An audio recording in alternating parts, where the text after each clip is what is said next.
A small army of just 300 men, facing off against thousands of enemy soldiers. Sounds impossible, right?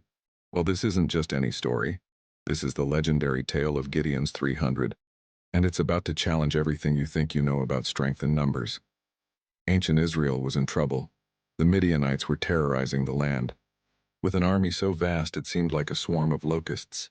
Enter Gideon, an unlikely hero who God chose to lead Israel's defense. When Gideon put out the call, 32,000 men showed up ready to fight. Pretty impressive, wouldn't you say? But here's where things get interesting. God looked at these 32,000 warriors and said, "That's way too many." Now imagine being Gideon in that moment. Too many soldiers against an enormous enemy force? But God had a purpose. He knew that with such numbers, people might forget who really won the battle. So God gave Gideon an unusual instruction. Tell anyone who's scared to go home. And just like that, 22,000 men left. But wait, it gets better or worse depending on how you look at it. God wasn't done yet. Still too many, he said. The remaining 10,000 were put through an unusual test at the river. Only those who lapped water with their hands were chosen. The result? Just 300 men remained. Now here's where the story becomes truly extraordinary. Instead of swords and shields, these 300 men were armed with trumpets, clay jars, and torches.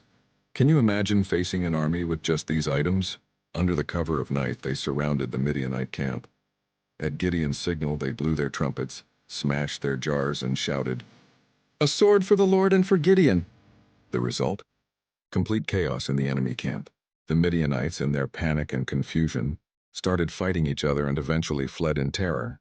A massive army, defeated by 300 men with trumpets and torches.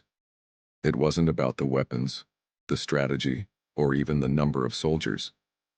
It was about God showing that he can do extraordinary things with very little. You know, this story isn't just ancient history, it speaks to us today. Sometimes in life we might feel like we don't have enough. Enough resources, enough support, enough strength. But perhaps, just perhaps, those moments when we feel most limited are exactly when God's power can shine the brightest. Remember, victory doesn't always come from having the most resources or the biggest army. Sometimes it comes from trusting in something bigger than ourselves. The next time you feel overwhelmed by odds that seem impossible, remember Gideon's 300. Sometimes less really is more when God is in the equation.